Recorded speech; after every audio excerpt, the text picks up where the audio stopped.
Smart class में आप सबका स्वागत है। और अकाउंटिंग की इस क्लास में आज एक बार फिर से हम वर्ड पढ़ेंगे गोल्डन रूल ऑफ अकाउंटेंसी। यानी कि यही गोल्डन रूल है अकाउंट्स के हर एक ट्रांजेक्शन को करने के लिए। ये जो ब्रैकेट में जो जो भी कॉन्सेप्ट दिख रहा है, अगर ये कॉन्सेप्ट क्लियर है, अकाउंट्स के हर एक ट्रांजेक्शन को हम कर सकते हैं। अदरवाइज कोई ट्रांजेक्शन हम कर नहीं पाएंगे, क्योंकि हम जस्टिफाई ही नहीं कर पाएंगे क्रेडिट होगा डेबिट होगा। सुन लीजिएगा, स्टार्टिंग में जैसे कि घर में अगर एक तार आता है, एक तार आता है, उस तार में एक वायर प्लस का होता है, दूसरा माइनस का होता है। वैसे ही जब हम पढ़ेंगे सिंपल जर्नल एंट्री, तो उसमें दो अकाउंट, किसी भी ट्रांजेक्शन में दो अकाउंट आएंगे, एक क्रेडिट होगा तो एक डेबिट होगा। और अगर ये समझ में नहीं आएगा तो इसके बाद जो पढ़ेंगे कंपाउंड, उसमें क्या होगा, एक से ज्यादा अकाउंट होते हैं, बहुत सारे अकाउंट होते हैं। उसमें एक क्रेडिट हो गया तो बाकी सारे डेबिट, या एक एक डेबिट हो गया तो बहुत सारे क्रेडिट, ऐसा अकाउंट आएगा। तो पहले से सिंपल समझ में आना चाहिए। ये नहीं आएगा तो कंपाउंड नहीं आएगा आप लोग को। और उसके लिए चाहिए आपको ये रूल याद होना चाहिए कि कौन सा किसके भीतर जा रहा है। कई लोग को पता ही नहीं कितने टाइप के अकाउंट है। तो तीन टाइप के अकाउंट बताए गए थे आपको। तीनों में कौन कौन था? पर्सनल था, रियल था, नॉमिनल था। पर्सनल में मैंने कहा था कि नाउन का जैसे डिफिनेशन आप लोग बताते हैं वैसे दिमाग में रख लीजिए। किसी व्यक्ति का नाम से हो, किसी फर्म का नाम हो, किसी कंपनी का नाम हो, किसी स्थान का नाम हो, बैंक अकाउंट हो, कैपिटल हो, ड्राइंग हो, ये सारी चीजें पर्सनल अकाउंट के भीतर आती हैं। और पर्सनल अकाउंट का गोल्डन रूल कहता है कि अगर कोई व्यक्ति देने वाला, जैसे कि मान लो मोहन अकाउंट है। कौन सा अकाउंट है? मोहन अकाउंट है।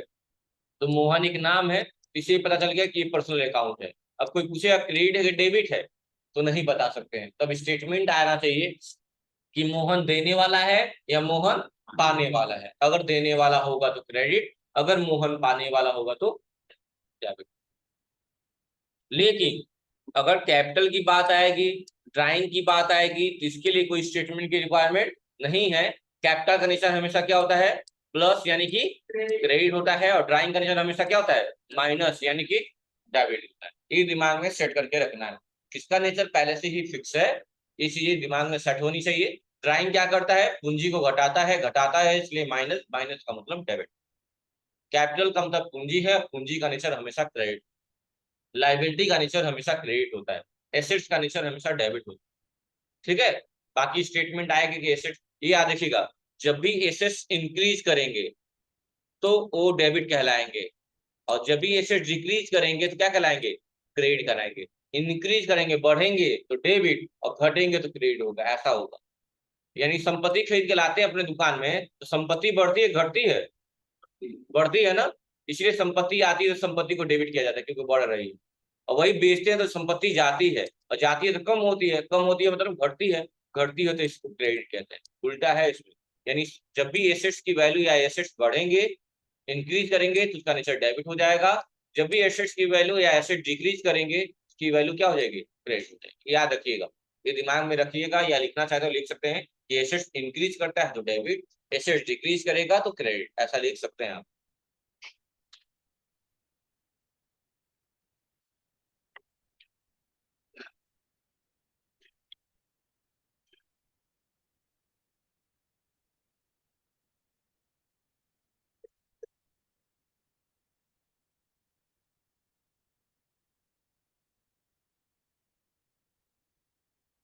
तो दिक्कत नहीं है ना? कर लेंगे ना? ठीक है, दिमाग में रखिएगा इन बातों को।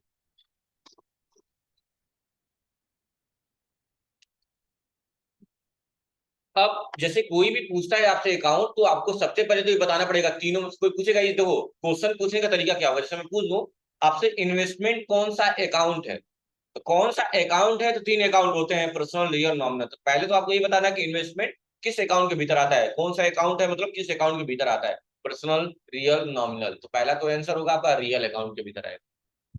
मैं पूछूंगा इन्वेस्टमेंट कौन सा अकाउंट है, तो आप क्या बोलेंगे? सर रियल अकाउंट है।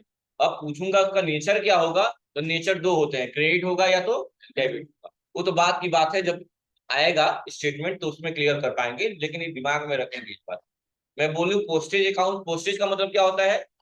जैसे कि आप लोग लेटर वगैरह भेजते हैं ना डाक द्वारा, तो उसपे जो भी एक्सपेंसेस करते हैं, स्पीड पोस्ट या नॉर्मल पोस्ट कराने में जो पैसे खर्च करते हैं, उसे पोस्टेज अकाउंट बोला जाता है।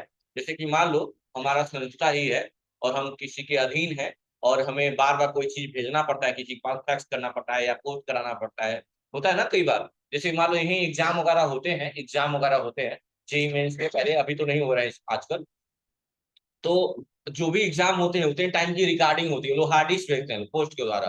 हमारे पास हार्ड डिस्क आता है, उस हार्ड डिस्क को हम लोग लगा देते हैं। जितने टाइम एग्जाम चलता रहता है वो हार्ड डिस्क रिकॉर्डिंग करेगा और सारी रिकॉर्डिंग करके उस हार्ड डिस्क को वापस से पोस्ट मेथड के द्वारा हम उस कंपनी तक पहुंचाते हैं कि देख लीजिए रिकॉर्डिंग आपका प्रॉपरली एग्जाम बच्चों का हुआ है, कोई चीटिंग नहीं हुई है, एज ए प्रूफ के लिए वो लोग हार्ड डिस्क भेजते हैं अपना कि इस टाइम कैमरे की रिकॉर्डिंग तो चलेगी लेकिन हार्ड डिस्क मेरा लगा रहेगा ताकि आप कोई छेड़खानी ना करो। फिर हार्ड डिस्क भेजा जाता है। समझ में आ रही बात ना? तो वही सारी चीजें इसमें है। तो जो मान लो अब मेरे संस्था का ही एक्सपेंस अफोर्ड करेगी ना, अगर हम कोई चीज भेज रहे हैं किसी को तो जो भी खर्च हो रहा है तो हम ही ना लगाएंगे। तो वैसे ही तो पोस्टेज अकाउंट का मतलब यही होता है कि आप कुछ करते वक्त जो पैसे खर्च कर रहे हैं उसको पोस्टेज अकाउंट के भीतर रखा जाता है। और क्या है, एक टाइप का ये एक्सपेंस हो रहा है ना, इसीलिए नॉमिनल के भीतर रखा गया है। ठीक है। वेजेज का मतलब क्या होता है? मजदूरी होती है। वेजेज का मतलब क्या होता है? मजदूरी होती है। एडवर्टाइजमेंट का मतलब क्या होता है? प्रचार प्रसारण होता है। समझ में आ रही बात ना? कमीशन का मतलब जानते ही होंगे, कमीशन का मतलब जानते होंगे ना। और याद रखिएगा, कमीशन आप दे भी सकते हो प्राप्त भी कर सकते हैं। देंगे तो माइनस, पाएंगे तो प्लस। दिमाग में यही बात रखनी है। तो ये कम से कम इतना याद हो जाए, अगर मैं बोलूं बिल्डिंग अकाउंट कौन सा है तो आप बताएं कि सर ये रियल अकाउंट है। मैं पूछ रहा हूँ रेंट क्या है तो नॉमिनल है। मतलब शब्दों को ही पकड़ के आप जान सकते हैं कि क्या है।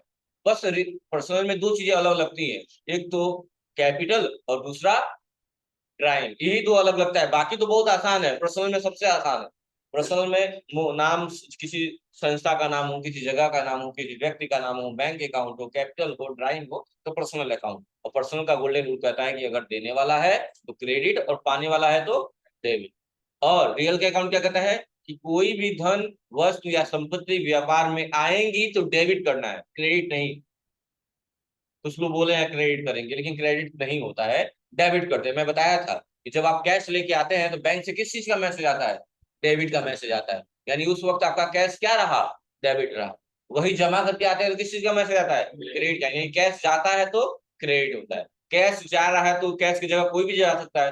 कैश जाए, संपत्ति जाए, धन जाए, कुछ भी जाए तो क्रेडिट, और आएंगी तो डेबिट। और नॉमिनल का गोल्डन रूल कहता है कि अगर प्रॉफिट हुआ है, इनकम हुआ है, तो प्रॉफिट होना और इनकम होना प्लस है कि माइनस है? प्लस है। प्रॉफिट होना और इनकम होना क्या है? प्लस है। प्लस है तो क्रेडिट, और लॉस हुआ या एक्सपेंस हुआ, हानि हुई या खर्च हुआ तो माइनस है कि प्लस है? माइनस है, मतलब डेबिट। यही रूल आपको अगर याद है तो हम स्टार्ट करेंगे ये सारी चीजें। और अगला क्लास जो होगा हमारा वो होगा ट्रांजेक्शन से, यानी अगला हम एंट्री पढ़ने जा रहे हैं जनरल एंट्री के बारे में। कल से हम यही पढ़ेंगे जनरल। याद रखिएगा यहाँ जनरल स्पेलिंग स्पेलिंग रहेगी JOURNAL होगा। जर्नल, जर्नल का मतलब होता है रोजनामचा। ठीक है, जिसमें रोजाना आप चीजों को नामांकित करें, नोट करें। कह रहा है अकाउंटिंग सिस्टम में किसी भी ट्रांजेक्शन को एनालाइज करके, एनालाइज का मतलब होता है आप जांच पड़ताल करके उसको कि क्या सही है क्या गलत है। जैसे मान लो लिखा हुआ है 5+5 और नीचे ब्रैकेट बना हुआ है, तो हम पहले एनालाइज करेंगे ना 5+5 कितना होता है। तो हमने एनालाइज करके जो हमें लगा कि जो आ रहा है उस ब्रैकेट में हमने फिलअप कर दिया। वैसे यहाँ पे करना कि अकाउंटिंग सिस्टम के किसी भी ट्रांजेक्शन को सबसे पहले एनालाइज करना है। इस ट्रांजेक्शन में कौन कौन से खाते अफेक्ट कर रहे हैं, कौन कौन से खाते बनाए जाएंगे, किस किस खाते का नाम आएगा।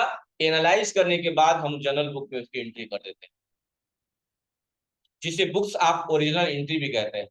क्या बोलते हैं? बुक्स ऑफ जनरल एंट्री को ही बुक्स ऑफ ओरिजिनल एंट्री कहते हैं। जनरल एक डे बुक की तरह। डे बुक क्यों कहा है? क्योंकि इसमें दिन प्रतिदिन लेखा जोखा होता है। क्या होता है? लेखा जोखा होता है। कितना आया, कितना गया, कितना प्रॉफिट हुआ, कितना लॉस हुआ, इनकम एक्सपेंस, इस सारी चीजों को नोट किया जाता है। और इस प्रोसेस को हम लेखा जोखा वही बोलते हैं। ठीक है। और इसको कहाँ नोट किया जाता है? डे बुक के तहत। मतलब डे बुक का मतलब क्या होता है? दिन। और बुक का मतलब, हाँ, जो किताब है जहाँ चीजों को लिखा गया है, तो वही है डे बुक। आपका जनरल बुक एक डे बुक की तरह होता है जहाँ ट्रांजेक्शन को डेली रिकॉर्ड किया जा रहा है, डेली। अच्छा, ये जरूरी नहीं है कि हमारा बिजनेस है तो हमारे वहाँ डेली ही चीजें होंगी। तो मतलब कि ट्रांजेक्शन अगर आ रहा है तो दे दिया 1 मई, तो फिर हो सकता है 5 मई दे दे, तो जरूरी नहीं। सर ये तो गलत दे दिया, एक के बाद तो 2 आना चाहिए, नहीं। मतलब जरूरी नहीं है ना कि हमारे बिजनेस में डेली ट्रांजेक्शन हुआ हो, 2-3 दिन गैप हो सकता है। मान लो टाइल्स की ही दुकान आप खुल के बैठे हैं तो डेली टाइल्स बिकेगा, कभी एक ही बार लाखों का आएगा, कभी कभी 2-3 दिन ऐसे ही बैठना पड़ेगा। तो यही बात है इसमें। तो जो ट्रांजेक्शन होंगे आप उसको रिकॉर्ड करेंगे, और जो नहीं होंगे, जितने नहीं होंगे वैसे ही रहेंगे। तो डेट भी बहुत इंपॉर्टेंट होता है इसमें, किस डेट में कौन सा ट्रांजेक्शन हुआ है ये बात पता होनी चाहिए। तो सारी चीज क्वेश्चन में मेंशन रहेगी। कह रहा है जनरल बुक में एंट्री 2 प्रकार से की जाती है। जो पहला पढ़ेंगे हम लोग कल, वो होगा सिंपल जनरल एंट्री। जैसे मैंने बोला ना कि घर में एक तार आ रहा है, तो तार में संभव है कि एक वायर, एक ही तार में दो होते हैं ना, एक प्लस एक माइनस। वैसे सिंपल में क्या होंगे, दो ही अकाउंट आएंगे, दो ही, एक क्रेडिट होगा और दूसरा क्या होगा, डेबिट। लेकिन कंपाउंड में थोड़ा भयंकर टाइप का है, मतलब एक डेबिट तो 4 क्रेडिट, 3 क्रेडिट, 2 क्रेडिट, या एक क्रेडिट तो 4-5 डेबिट, ऐसा हो जाएगा। तो जब तक सिंपल समझ में नहीं आएगा हम कंपाउंड नहीं कर पाएंगे।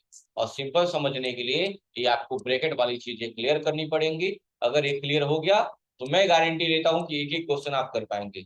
वैसे भी मैं आपको रामबाण बताता रहूंगा जो आपको हेल्प करेंगे हर एक ट्रांजेक्शन को करने के लिए, लेकिन दिमाग में ये बातों को रखना है कि कैसे हम क्वेश्चन को सॉल्व करेंगे। और सबसे इम्पोर्टेंट ये, जिसे बोलते हैं गोल्डन रूल ऑफ अकाउंटेंसी, अगर ये क्लियर नहीं है तो फिर आप ट्रांजेक्शन नहीं कर पाएंगे, श्योर है। और कल फिर से पूछा जाएगा, और कल कुछ पनिशमेंट भी सोच के रखूंगा मैं, और करना पड़ेगा आपको, या तो क्लास से बाहर जाना पड़ेगा, या फिर पनिशमेंट को एक्सेप्ट करेंगे, या उस सब चीजों से बचना है तो सबसे बेहतर है कि घर पे जाए, आधा घंटा टाइम लेके आराम से पढ़ ले। आधा घंटा बहुत है, मैक्सिमम टाइम, और आराम से आपको क्लियर हो जाएंगे। तो रेडी रहिएगा कल के लिए, कल सैटरडे भी है, और ऑब्सेंट करेंगे तो उसके लिए भी ऑप्शन है मेरे पास। लैब में ही उठक बैठक करा दूंगा अगर कल ऑब्सेंट रहेंगे, और मैं करा सकता हूँ। ठीक है। हाँ, तो और पहले बताना चाहिए था ना। अब तो यही माना जाएगा कि आप डर के मारे नहीं आ रहे हैं।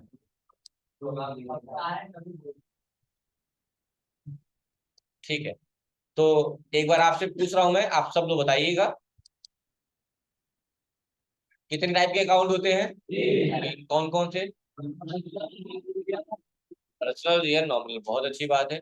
ठीक है, पर्सनल में कौन कौन से अकाउंट आते हैं, किसी व्यक्ति का नाम, किसी स्थान का नाम, किसी जगह का नाम, वही स्थान या जगह, बैंक अकाउंट, कैपिटल, ड्राइंग। अच्छा, पर्सनल का गोल्डन रूल क्या कहता है कि अगर कोई व्यक्ति देने वाला है तो क्रेडिट, अगर कोई व्यक्ति पाने वाला है तो डेबिट।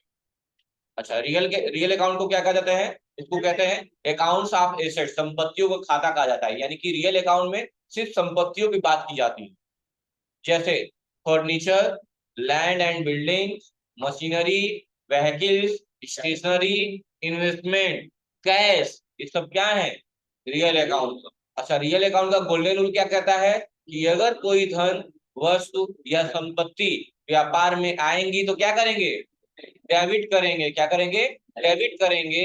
और अगर जाएंगी तो क्रेडिट करेंगे। उल्टा है, याद रखिएगा। कुछ लोग आने पे क्रेडिट कर रहे हैं, भूल भी रहे हैं। यार ये आएंगी तो डेबिट होंगी, जाएंगी तब क्रेडिट होंगी। जा रही है मतलब दे रहे हैं आप, तो दे रहे हैं तो आप महान है ना, महान तो क्रेडिट होगा।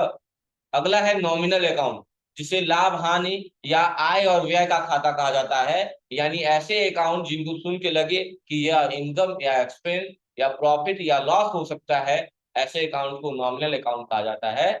और इसे अनरियल यानी अवास्तविक खाता भी कहा जाता है। और नॉमिनल को हिंदी में नामात्र खाता कहा जाता है।